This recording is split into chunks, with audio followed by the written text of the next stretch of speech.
Hermanos, Dios lo bendiga a todos en el nombre del Señor Jesucristo. La exposición del día de hoy se llama Yo estoy contigo. Yo estoy contigo. Algunas veces, verdaderos creyentes en Cristo, nos llevamos a comportar como si las promesas del Señor no fueran valederas, desconcertados por un bajón anímico, por algo que nos duele o algo que no podemos explicar o algo que no tuvo el desenlace que hubiéramos deseado que ocurra. Y cuando esto sucede, muchas veces dejamos de hacer lo correcto y lo que nos conviene hacer. Y cuando esto ocurra, es muy bueno recordar lo que registra Juan en el capítulo 20, versículo 29. Jesús le dijo: porque me has visto, Tomás, creíste. Bienaventurados los que no vieron y creyeron. Hermanos, cuando no nos estamos identificando correctamente con la fe y la doctrina de Cristo, necesitamos mucho ver para creer en el poder de Dios. Necesitamos mucho ver para hacer las cosas correctas. Y la fe es la convicción de lo que no se ve, de lo que se espera. Este es un dilema antiguo entre el no ver lo que deseamos y la petición de simplemente creer en las promesas escriturales. Siempre va a ser algo presente.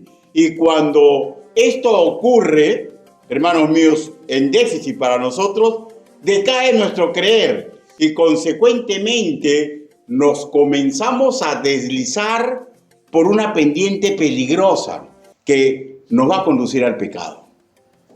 Porque la falta de fe es pecado y nos conduce al pecado. Ya no queda solamente en la desconfianza que tengo, sino que de hecho nos va a conducir al pecado. Repito.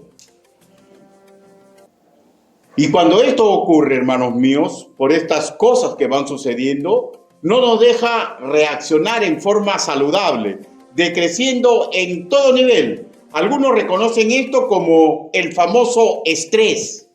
Y aunque esto está dentro de lo normal, porque somos seres humanos, no somos de carne y hueso, lo anormal para un creyente y sumamente negativo para la obra que se nos pide hacer es cuando esta situación estresante dejamos que se prolongue mucho en nuestra mente y en nuestro corazón. Hermanos míos, las tormentas de nuestra vida tenemos que aprender a dejar que pasen cuando aprendemos a descansar en Dios. Hay una promesa puntual que por momentos nos puede parecer irreal. Ahora, nos parece irreal porque, vuelvo a repetir, somos seres humanos, pero esto que nos parece irreal, el poder y las promesas de Dios, se magnifica en un creyente. ¿Saben cuándo? Cuando no tenemos intimidad con Él. Cuando nos levantamos apurados y solamente pensamos en el trabajo o en el deporte o en los estudios. Cuando por los mismos temas o por otros temas nos olvidamos a esperar que Dios nos hable. Y cuando comenzamos a comportarnos con la nobleza que venía en nuestros antepasados. Pero nos olvidamos que eso, hermanos míos, es bueno, pero no es lo perfecto. Lo perfecto es imitar a Cristo. La verdad, todos, creyentes y no creyentes, alojamos en nuestra mente miedos, temores en el alma. Todos nos podemos requebrajar cuando algo, hermanos míos, cuando algo acontece en nuestra vida. Todos. Cuando algo no sale correctamente. Y esto es un dilema que tenemos que afrontar. La vida no es fácil. La vida viene sin nada de innumerables problemas. Y tenemos que aprender a afrontarlos, hermanos míos, con la fe y con la doctrina de Cristo. Nosotros, cuando algo no podemos manejar, cuando un ser querido parte, cuando la enfermedad nos da angustia, cuando el dolor nos ataca, tenemos que ver las promesas puntuales de Dios. Promesas puntuales de Dios y un ejercicio espiritual que debemos vivirlo en obediencia. ¿De qué estoy hablando? El ejercicio espiritual de entregarse a Dios, de orarle, de saber con suma claridad que Él está con nosotros. Busque, por favor, Isaías, capítulo 41. Isaías, capítulo 41. Y una vez que lo ubique, voy a pedirle que se pongan de pie para leer el versículo 10.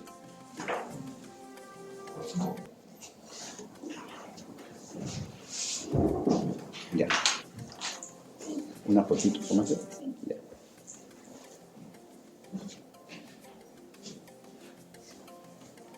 Isaías, capítulo 41, versículo 10. Voy a leerlo yo una vez y después voy a pedirle que todos lean conmigo. Isaías, capítulo 41, versículo 10. Ya. La palabra del Señor dice así. Escuchen y después leemos todos juntos, ¿ya? No temas, porque yo estoy contigo. No desmayes, porque yo soy tu Dios que te esfuerzo. Siempre te ayudaré. Siempre te sustentaré con la diestra de mi justicia. Todos a la vez. 1, 2, 3. No temas, porque yo estoy contigo. No desmayes, porque yo soy tu Dios que te esfuerzo. Siempre te ayudaré, siempre te sustentaré con la diestra de mi justicia. Palabra de Dios. Inclinen su rostro, vamos a orar. Bendito Padre Celestial.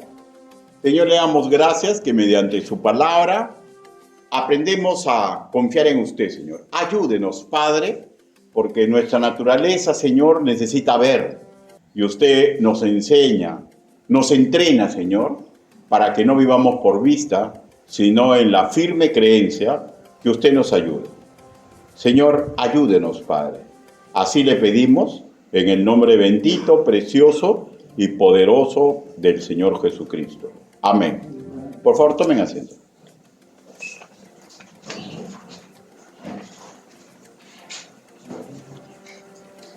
Escuchen, por favor. Ese no temas porque yo estoy contigo es una promesa para el hoy. Es una promesa para el hoy que se proyecta para nuestro futuro. El yo estoy contigo fue en todas las épocas en que la comunidad judía, ya que resguardaba su fe en Yahvé, tuvo que sufrir en manos de otras naciones. Ellos sabían que pese a las circunstancias adversas, Dios estaba con ellos. Lo fue en la época, por ejemplo, en que se escribió Lamentaciones, el destierro babilónico. Ahora, esta situación adversa que ellos tuvieron, esta deportación, fue a mérito de su pecado. Pero incluso pecando, hermanos míos, Dios les decía, no temas, yo estoy contigo. Y la lección es simple, ¿no? Al que se arrepiente, ¿no? Dios lo bendice. Les estaba diciendo, no teman, yo estoy con ustedes, pero tienen que arrepentirse. Tienen que comprender que están en esta situación por el pecado, pero no siempre es pecado. A veces hay pruebas que Dios está permitiendo que pasemos. Y en tanto, en angas por pecado o por mangas por prueba, tenemos que comprender que Dios nunca nos va a abandonar. Hermano, imagínense Lamentaciones, cuando se está haciendo el destierro babilónico, haber perdido todo lo que habían luchado ellos por construir. Su padre, su abuelo, su bisabuelo, su tatarabuelo, y lo que ellos esperaban entregar a sus hijos como herencia. Lo perdieron todo. Lo perdieron todo. Y en esta situación también tenía un tremendo dolor, porque ellos verdaderamente se habían equivocado y ellos idolatraban el templo de Jerusalén. Porque verdaderamente, hermanos, tenemos que tenerle cariño a la casa del Señor, ¿o no? Porque aquí congregamos, Aquí hemos pasado momentos muy hermosos en nuestra vida. Y acá se nos ha ayudado mediante la palabra del Señor. Pero idolatrar un lugar físico, su terror era terrible. Porque ese espacio que ellos idolatraban, que era santo, porque moraba con la presencia del Señor, fue completamente desolado. Y todo eso los llevaba a una pena estresante que duraba día tras día. ¿Se imaginan ustedes cuando regresaron a su tierra y luego los romanos destruyeron completamente Jerusalén y los obligaron hasta la Edad Media y mucho más hasta la época moderna ser vagos por todo el mundo? Hermano, los judíos es un pueblo muy laborioso, ¿ya? Muy despierto. ¿Y saben lo que pasaba? Llegaban a hacer fortuna en la Edad Media, en Europa, y los reyes decían, préstame plata, y les prestaban por miedo, pero también para ganancia, porque cuando prestas, eres prestamista. Pero hubo un momento en que dijeron, bueno, ¿ya por qué le voy a regresar? O sea, es una cosa, está desterrado. Y lo votaban con nada. Tenían que ellos, sus mismas pertenencias, esconderlas y así emigrar. O sea, es un pueblo que ha sufrido mucho por su pecado. Por no simplemente, vuelvo a repetir, que sufrimos por el pecado. Sufrimos a veces porque hay pruebas. Y en medio de estas cuestiones, ellos siempre recordaban este verso, yo estoy contigo. Un versículo que de hecho a los judíos les dio esperanza cuando estaban en los campos de concentración, cuando los nazis los exterminaban. Eso mismo, yo estoy contigo, lo recordaron judíos que creían en Yahvé, porque de hecho todos los judíos no creen en Yahvé en la actualidad, ¿no? Pero los que creían en Yahvé, ¿ya? Fue lo que recordaron en la Guerra de los 6 días, cuando ellos eran una nación reciente y todos los árabes, ¿ya?, armados con armamento soviético, con la mejor tecnología, invadieron Israel. Y ellos tenían armamento precario. Y esos religiosos que creían en Yahvé recordaban el no temas. Y en 6 días, ellos los empujaron al mar. Hermano, hay testimonio de los combatientes de aquella época, de los árabes, que no comprendían qué pasaba. Sus armas se trababan, sus motores no funcionaban. No comprendían qué pasaba, pero los israelitas que creían en Yahvé sabían que el no temas, yo estoy contigo, va más allá de la imaginación y del intelecto humano. Y lo mismo que fue ayer, es el hoy y será el mañana. Y será en el mañana, en plena época del Apocalipsis, hermanos míos, cuando la iglesia ya no esté presente y los pueblos se unan para luchar contra Israel. Todos saben que todos los pueblos de la humanidad, y va a llegar un momento y se van a unir para luchar contra Israel. ¿Ya? Y ahí es cuando el ungido de Jehová, el Señor Jesucristo, librará a su pueblo.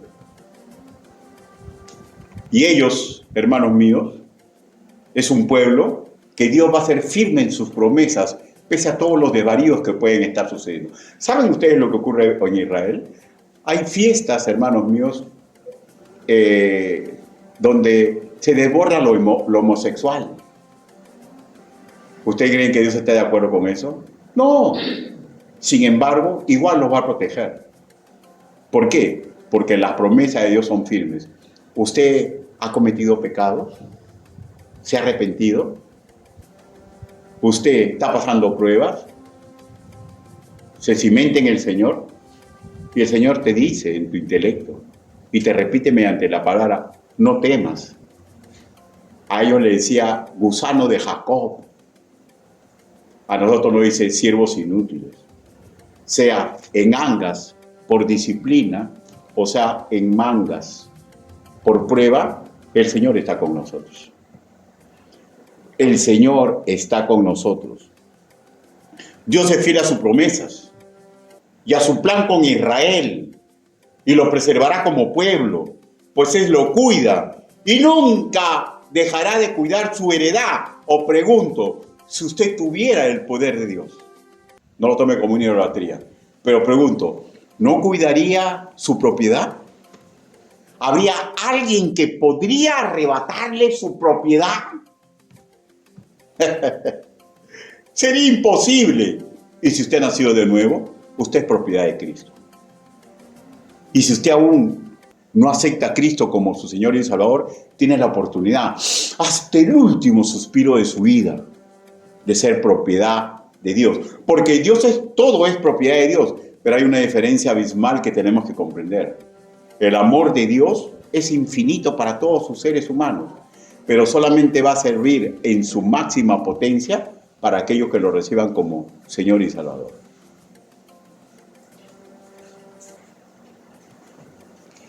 La mayoría de judíos en la actualidad no sirven a Dios, pero eso no implica que Dios se ha desentendido de Israel. Puede ser que en una congregación, la congregación esté durmiendo, ¿no? No hablo de esta congregación, hablando de cualquier congregación. Puede ser que la congregación esté durmiendo. ¿Acaso Dios va a desproteger a su iglesia? ¿Se acuerdan ustedes, hermanos míos, cuando le decía Abraham a Dios, y si encontrare 10 justos, los perdonaría? Y si encontrara 7, los perdonaría. Y comenzó a bajarle y a bajarle y a bajarle. Y Dios le dijo que los perdonaría. Y cuando llegaron los ángeles a Sodoma y Gomorra, ¿a cuántos justos se encontró? Solamente al sobrino. Porque nadie más quería hacer las cosas correctas. Y salvó a esa familia, ¿no? La esposa, recordando lo que estaba perdiendo, anhelando, volteó y según las escrituras se volvió en una estatua. Los hijos, las hijas salieron con él, pero se salvaron por el Padre. Y la salvación que es por la fe en el Señor Jesucristo. La Biblia dice, sé salvo tú y tu casa, ¿no? No significa que porque usted es salvo, ya, los que viven con usted se van a salvar del lago de fuego. Significa que es un mandato, sé salvo tú y tu casa. O sea, que aquellos que somos creyentes luchemos por nuestros padres, por nuestros hijos, por nuestros hermanos, por nuestro cónyuge, que no es cristiano. Que nosotros sabemos a ciencia cierta que va camino al infierno. Es un mandato, sé salvo tú y tu casa. Para que nosotros luchemos con ahínco, para que la salvación del Señor sea para todos. Pero sin importar ese tema sumamente importante, el Señor sigue protegiendo a la humanidad, sigue protegiendo a nuestra patria, sigue protegiendo a los creyentes, a los incrédulos, sigue protegiendo a la iglesia del Señor.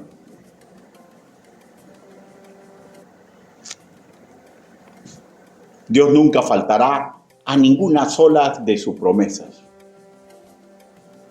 ¿Fue con Isaías la única vez que el Señor dio este tipo de promesa a Israel?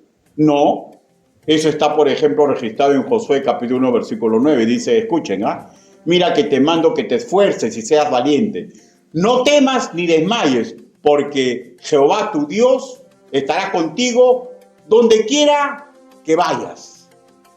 Y desde mucho más atrás, ¿no? En Éxodo capítulo 3, versículo 11 al 12, le dice lo siguiente.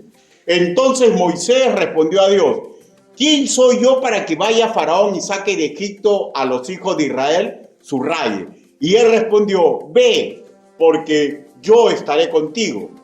Y esto te será señal de que yo te he enviado. Cuando hayas sacado de Egipto al pueblo, servirás a Dios sobre este monte. Pero miren, yo estaré contigo. Ahora, busque por favor Salmos, capítulo 94, versículo del 12 al 14.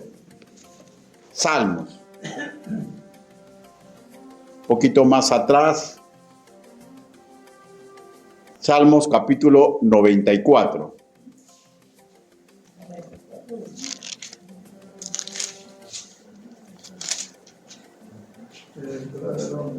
Versículo del 12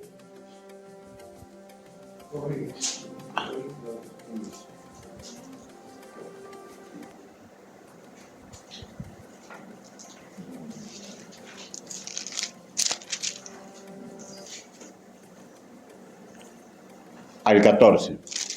Dice la palabra del Señor así: bienaventurado el hombre a quien tú, Yahvé, corriges, y en tu ley lo instruyes, para hacerle descansar en los días de aflicción, en tanto que para el impío se cava el hoyo. 14.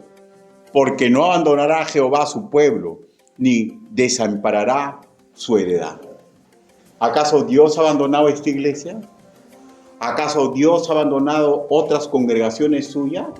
¿Acaso no va a cuidar contra viento y marea aquellos que son parte de su heredad? Y la pregunta es simple: ¿qué hace su heredad hacia esa lealtad magnífica que Dios tiene hacia nosotros? Y así llegamos a la promesa dada a los nacidos de nuevo directamente, ¿no? ¿Se acuerdan lo que dice en Mateo capítulo 28, versículo 20? Dice así: enseñándoles que guarden todas las cosas que os he mandado. Y he aquí, yo estoy con vosotros todos los días hasta el fin del mundo. ¿Es que acaso Dios es mentiroso? ¿Es que Dios no nos va a cuidar? Todas estas promesas, hermanos míos, no son condicionales a nada. O sea, sí está con nosotros en las buenas y en las malas. Claro, en el contexto está definitivo, ¿no? Él está con nosotros, pero Él nos pide que le sirvamos.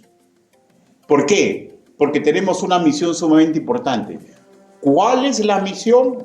Es macra y micro. ¿Cuál es lo micro? Usted sabe si sus padres van camino al infierno. Usted lo sabe. Usted sabe si su cónyuge va camino al infierno. Usted sabe si su padre o su madre va camino al infierno. Usted sabe si sus hijos van camino al infierno. Y esa es su misión. Ese es su Jerusalén. Pero el trabajo no se quedó en Jerusalén. Le dijo: salgan, que vayan a Judea. Usted sabe que hay personas que van como ovejas sin pastor. Y nosotros tenemos la promesa que está con nosotros y nos pide que seamos agradecidos por esos regalos que por gracia nos dio, que luchemos para que no solamente lo de nuestra casa, porque enfocar nuestro amor solamente a lo de la casa es un amor egoísta, que no viene de Cristo. Porque ¿de qué vale que me enfoque en los de mi casa cuando dejo que lo del mundo se vayan a la perdición? No es un amor correcto. No es un amor de niño, ¿no? El niño está aprendiendo a amar. El adulto ama correctamente. ¿Se acuerdan lo que decía Pablo? Cuando era niño, hablaba como niño. Transporten.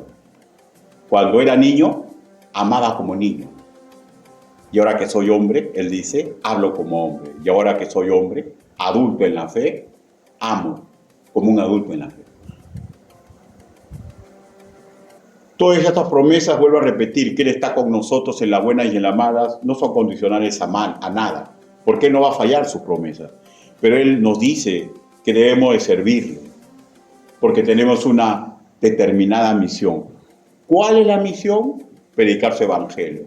¿Cuáles son las armas? Imitar las virtudes de aquel que murió en la cruz y presentar su evangelio cuando sea posible. Cuando fue dada la misión a Moisés en Éxodo, capítulo 13, versículo del 11 al 12, ¿ya?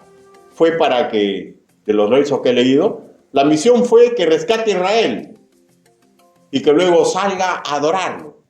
Cuando la promesa que hemos leído se le da a Josué en capítulo 1, versículo 9, la misión era para que conquiste la tierra prometida y con esto lo adoren. Cuando a David en Salmos, capítulo 29, versículo del 12 al 14, hay dos versos más adelante, dice: ¿quién se levantará contra mí? ¿Quién se levantará por mí contra los malignos? ¿Quién estará por mí contra los que hacen iniquidad? ¿Acaso ese mandato solamente fue para David? Ese mandato es para nosotros. Ahora, ¿combatimos a los que hacen maldad, los que hacen iniquidad, con espada o con ejército? No, con el Espíritu del Señor. Lo que implica, hermanos míos, que la promesa fue dada para que nos sea útil en cualquier circunstancia de lucha ante la iniquidad ajena, para cuidar los santos intereses de Dios en este mundo. ¿Por qué? Porque somos sus sirvientes.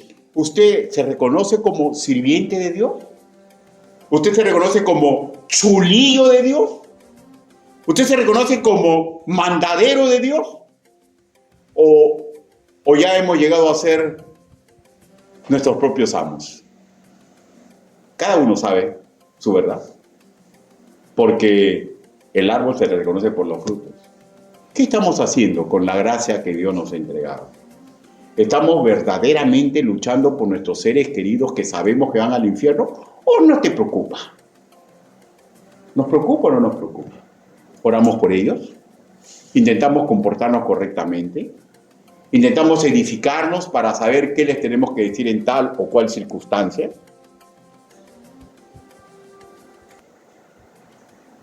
Yo estoy con vosotros todos los días hasta el fin del mundo. Y esta promesa es dada en el contexto que nos manda a involucrarnos en la gran comisión. Ahora, lo hagamos bien, lo hagamos regular, lo hagamos mal, o por ceguera, no nos involucremos para nada, no es condicional a que Él nos va a abandonar, porque su promesa es firme. Él está en mí y no me van a abandonar, porque las aras del Espíritu Santo que mora en mí son los que me dan seguridad de salvación. Pero nosotros tenemos que comprender que cuando nos portamos bien, ¿ya? Cuando nos portamos bien, no implica que somos perfectos. Cuando tenemos un bajón anímico, ¿ya? O cuando nos portamos bien, ¿ya? En cualquiera de las dos circunstancias, va a ser lo mismo. Él está con nosotros. Él está con nosotros. Pero cuando nosotros no estamos imitándolo y no estamos haciendo los ejercicios que Él nos manda para que sea nuestra palanca de orar y escuchar la palabra, las promesas de Dios se vuelven algo irreal. Y cuando la promesa de Dios se vuelve irreal para el creyente, comienza a ser como Él cree que debe hacer. Ahí es cuando surgen los gritos, surgen las peleas, y después cuando el Espíritu de Dios te avisa que te has equivocado, no quieres pedir perdón. ¿Y sabes qué implica eso? Que poquito a poquito estamos renegando de nuestra condición de esclavo de Cristo y queremos ser los amos de nuestra vida. Y cuando comenzamos a ser los amos de nuestra vida, los miedos, el temor a la responsabilidad, ante situaciones que tememos y sabemos que nos van a neutralizar, el estado anímico recae. Porque no estamos descansando en el Señor. Lo saben los doctores, ¿no? Muchos de los ciudadanos del mundo lo aprendieron a la fuerza, ¿no? ¿Se acuerdan la época del COVID-19? ¿Qué le decían a los enfermos? ¿Qué le decían? Pero no te desanimes, levanta el ánimo, porque tus defensas van a bajar. Y así muchos se fueron al otro mundo. O sea, ¿y no es lo mismo en lo espiritual? ¿No es lo mismo en lo espiritual, hermanos míos? Cuando nuestras fuerzas decaen, porque no estamos enchufados con Cristo, hermano, todo es peor. Tenemos que aprender a enchufarnos con Él. Tenemos que confiar en sus promesas.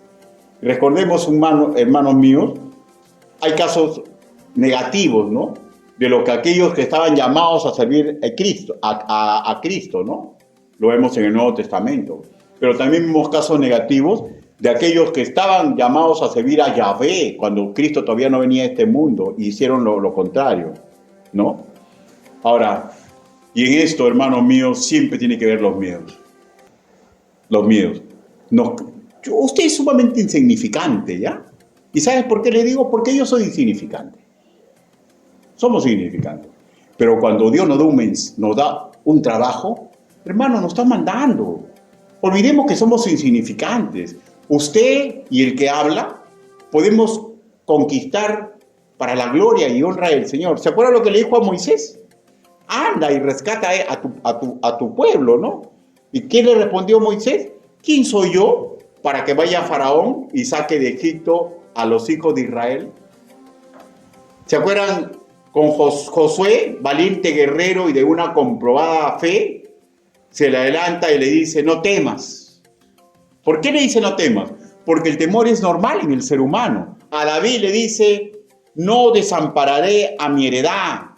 ¿Por qué? Porque cuando tenemos que enfrentar a gigantes, hay algo en nuestro ser que comienza a tener miedo, comienza a desesperarse.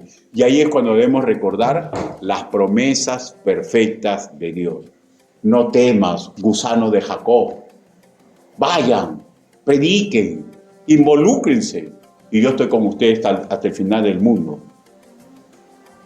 ¿Cuál sería el sentimiento que imperaba en los apóstoles antes de la venida del Espíritu Santo? ¿Se acuerdan? Tenían un sentimiento neutralizante, ¿no? Tenían miedo. Y ese miedo, hermanos míos, hizo que se escondieran. Pero cuando vino el Señor con poder, ya solamente dependía de ellos, de que el miedo debe cesar. Y tenemos que comprender que somos enviados del Señor. El salmista se expresó así: en el día que temo, yo en ti confío. Salmos capítulo 53, versículo 3. El apóstol Pablo en Hebreos capítulo 13, versículo 6 escribió así: de manera que podemos decir confiadamente, el Señor es mi ayudador, no temeré lo que me pueda hacer el hombre. ¿Por qué dice estas cosas? Porque hay miedo, pues hay un miedo natural en el ser humano. ¿Usted creen que Pablo no tenía miedo? ¿Que Pedro no tenía miedo? ¿Que los apóstoles tenían miedo? ¿Usted creen que los cristianos que fueron mandados por los romanos al circo, cuando veían que salían los leones, no tenían miedo? ¿Ustedes que los hermanos que eran puestos en una cruz y les comenzaban, veían que el clavo se acercaba a sus manos, no tenían miedo? Pero en esos momentos, los más angustiantes, que de repente nosotros nunca vamos a pasar. Ellos recordaban las enseñanzas porque la habían pegado a su mente y a su corazón. El Señor les decía, no tengas miedo, yo estoy contigo. ¿Y saben cuál era el pedido para que el suplicio cese? ¿Saben cuál era el pedido para que los leones no se lo coman? ¿Saben cuál era el pedido para que no los claven? ¿Saben cuál era el pedido para que no los martiricen? Que simplemente digan, no creo en Cristo. Y no lo hicieron. Todo el Coliseo lleno de romanos, ávidos de sangre, de espectáculo, esperaban ese momento, ver qué cobardes son los cristianos. Nosotros somos el imperio, herederos del mundo. Y estaban esperando. Y ellos morían en su fe. ¿Saben lo que ocurrió? ¿Saben lo que ocurrió, hermanos míos? Fue la época más gloriosa para el cristianismo. Innumerables romanos comenzaron a creer. La pregunta, ¿por qué cree que si usted vive en una casa donde todos son incrédulos, ¿por qué cree que Dios lo ha puesto ahí? ¿Por qué cree? Para que mediante su testimonio, para que mediante mi testimonio, aquellos que no creen se confronten con Dios. Pero si despreciamos el magnífico trabajo que Dios nos ha mandado, no vamos a perder la salvación. No vamos a perder, pero vamos a desperdiciar momentos que Dios nos mantiene en este mundo para que podamos ser de bendición a las naciones.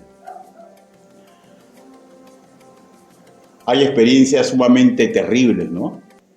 Hay veces que en nuestro corazón se aloja dolores en el alma, ¿no? Desconciertos por problemas que revientan en nuestra cara, ¿no? El dolor por un ser amado que es perdido. El abandono, ¿no? De la persona en la cual confiábamos, ¿no? Por el enterano de traiciones de la persona amada. La pérdida de trabajo, cuando parece que más lo necesitamos. Y dilemas mil en la vida, ¿no? Miedos ancestrales, como por ejemplo contraer cáncer porque mis padres murieron de cáncer, ¿no? Por ejemplo, cuando tenemos un accidente y el doctor nos dice, vas a perder la vista. Por ejemplo, en la pandemia, cuando nos habíamos contagiado de COVID, ¿no? O cuando alguien está navegando en la mar, por ejemplo, un pescador, y de repente viene una tormenta y se pierde en la mar. Por ejemplo, cuando voy y me dan un diagnóstico completamente negativo para mi salud, ¿no? O cuando apreciamos que un ser amado está sufriendo y pensamos, ¿no? ¿Por qué Dios me ha abandonado? Es que Dios no nos abandona. Lo que pasa es que nosotros abandonamos su fe. Lo que pasa es que nosotros abandonamos el plan de Dios para nuestra vida. Y todas estas cosas, hermanos, que nos ocurren, nos pueden empujar a un sentimiento de orfandad, de desaliento. Incluso hasta podemos intentar reconectarnos con el mundo. ¿Y saben cuándo uno se comienza a reconectar en el mundo? Cuando comienza a tener miedo de imitar a Cristo. Ahí es cuando un creyente se reconecta con el mundo, porque tiene miedo a las responsabilidades que Cristo ha puesto bajo sus hombros. De ahí posible dejar el ministerio, de ahí posible dejar de congregar, porque los miedos mal llevados o los estrés que no aprendemos a manejar descansando en el Señor son paralizantes, nos llevan a malas decisiones, y Dios sabe que no somos de hacerlo. Pero recuerden, hermanos míos, Él nunca nos va a probar más allá de lo que podemos resistir. Y tenemos que ser fieles. ¿Y qué es lo que los engaña? La Biblia dice, engañoso es el corazón más que todas las cosas, y perverso. ¿Quién lo conocerá? Dios. Dios conoce nuestro corazón y sabe hasta cuándo podemos darlo. La cuestión está en que nosotros confiemos en Dios. Dios está con nosotros en los mejores y en los peores momentos de nuestra vida. Hay veces, hermanos míos, que tenemos fuertes dolores y nos negamos a creer esto. Pues deberíamos creer. Deberíamos creer. Ojo, no tengo presente, hermanos míos, ningún tipo de actividad ya, ni tengo presente una época en luto en particular. Lo que tengo presente es que, definitivo, es que no importa las circunstancias que vienen a mi vida, Él está conmigo. Él está conmigo. Usted se desespera y comete errores, bienvenido a la realidad. Yo sé que usted se desespera y comete errores. ¿Y sabes por qué sé? Porque yo cuando me desespero, también cometo errores. Porque somos seres humanos. Pero cuando descansamos en el Señor, tenemos que analizar los errores que estamos cometiendo que son pecaminosos y regresar sobre nuestros pasos y volvernos a amparar en el plan de Dios para nuestra vida. El salmista escribió lo siguiente: te alabaré, porque formidables, maravillosas son tus obras. Estoy maravillado y mi alma lo sabe muy bien. ¿Es que usted nunca ha gozado milagros de Dios? ¿Nunca ha gozado los milagros de Dios? ¿O no los discierne? ¿No los discierne, puede ser? ¿No ha gozado de la misericordia de Dios? ¿No ha gozado del poder de Dios? Yo sé que sí. Yo sé que sí. Pero a veces olvidamos que maravillosas son sus obras. Y a veces olvidamos que no es la lámpara de Aladino. El salmista decía, te alabaré. ¿Por qué? Porque es lo que corresponde a un sirviente de Dios. Buscarlo en medio de nuestro dolor. Porque el Salmo 103, versículo 3 te dice, como el Padre se compadece de los hijos, se compadece Jehová de los que le temen. ¿Ya? O sea, ¿y quiénes son los que le temen? Aquellos que respetan su palabra, pues. Porque no podemos estar orando y con el mazo dando. Tenemos que parar y tenemos que decirle, Señor, perdóname, ayúdame porque soy sumamente imperfecto. Hermanos míos, los miedos, los dolores, las angustias, ¿ya? Nos van a achicar, nos van a neutralizar, van a hacer inútil todo lo que Dios nos ha dado y no es el plan de Dios para nosotros. No es el plan de Dios para nosotros. Permíteme explicarle, hermanos míos, lo que implicaba cuando le dice a Israel, no temas, gusano de Jacob. En un comentario rabínico sobre los 5 libros de Moisés, Yalumechu, dice, ¿por qué a los israelitas se les llama gusano? Escuchen la explicación, ¿ya? Para significar que como el gusano no hiere, es decir, roe los cedros, pero con su boca, que es muy tierna, sin embargo, destruye la dura madera. De modo que toda la fuerza de los israelitas esté en la oración, con la que golpean a los impíos de este mundo, aunque fuertes son los ceros con los que se les compara. O sea, un gusano roe el material más fuerte. ¿Y con qué lo roe? Con su boca. ¿Cómo roemos el mal del mundo? Con nuestra oración. ¿Cómo roemos el pecado que hemos cometido? Cuando pedimos perdón. ¿Cómo roemos las cosas del mundo? Cuando aceptamos el perdón que nos piden. ¿Cómo roemos las cosas del mundo? Cuando aceptamos con nuestra boca decir la verdad. ¿Cómo roemos todo lo malo? Cuando tomamos la actitud de usar nuestra boca, hermanos míos, para recibir a Cristo como Señor y Salvador, para hablar de los planes de Dios en la vida de los otros. Nosotros somos mensajeros de Dios y tenemos el privilegio de entrar ante su trono de la gracia. Henry Neplar, un teólogo inglés fallecido en 1898, al respecto opinó lo siguiente: no conozco a ningún otro sino el Creador mismo, quien puede tomar a un débil gusano, ¿ya?, y hacerlo peligroso con dientes. Solo Dios puede hacer eso. O sea, ¿se dan cuenta por qué le dice gusano de Jacob? No era un insulto, sino lo comparaba con un miserable gusano para el ser humano, pero ese miserable gusano, con su boquita, roe todo. Cuando las personas están en el fétero, ¿quién es el que los roe? ¿Quién es el que lo desaparece? ¿No es el gusanito con su boquita? Y cuando usted ve un árbol que está apolillado, ¿qué es lo que ve? ¿No ve gusanitos? Gusanitos con su boquita roen todo. Y Dios dice que a nosotros nos hace sumamente peligrosos para los planes del enemigo, ¿ya? Para los planes del enemigo, con esos dientes que Dios nos ha dado. O sea, el simbolismo es la palabra que expresamos con nuestra boca. Solamente Dios puede hacer eso. Espero que sea claro, hermanos míos, que esos gusanos, ¿ya? Esos gusanos somos nosotros, que aparentemente para el mundo y para el demonio no tenemos fuerza. Pero si nos ponemos en las manos de Dios y en los planes de Dios, podemos vencer a muchos gigantes que hay en nuestra vida. Es probable que sentamos desconcierto, es probable que tengamos miedo, es probable, pero yo le aseguro,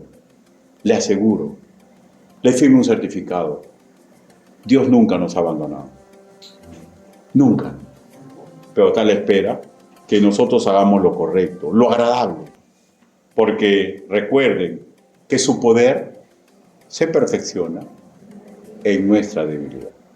Inclinen su rostro, vamos a orar.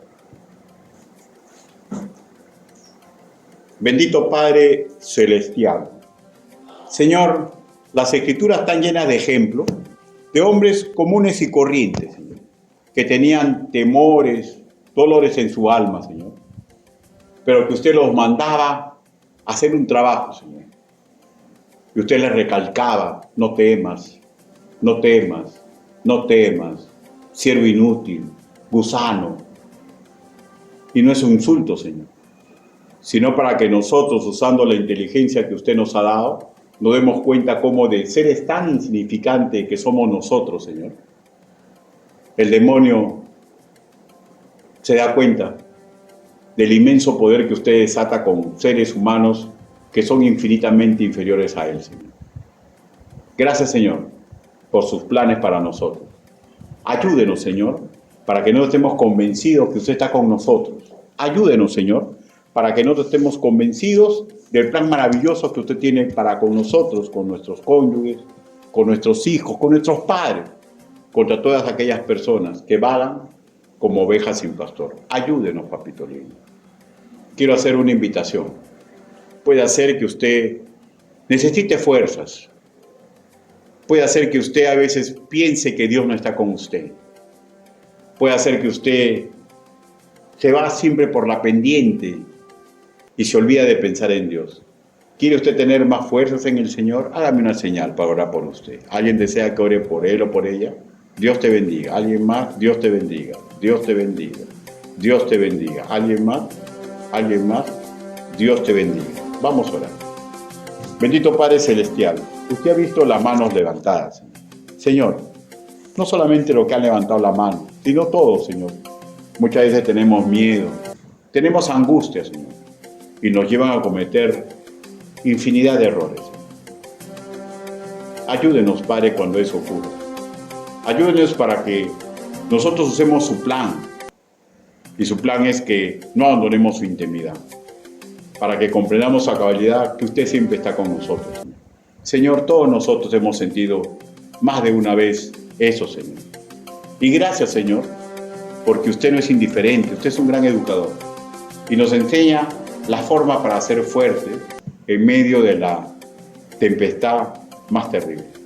Ayúdenos, papito, para que el no temas quede impregnado en nuestra mente y en nuestro corazón cuando nos demos cuenta que estamos cometiendo errores, Señor, que va a traer más problemas que soluciones.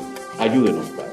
Así le pedimos, así le suplicamos, en el nombre bendito, precioso y poderoso del Señor Jesucristo. Amén.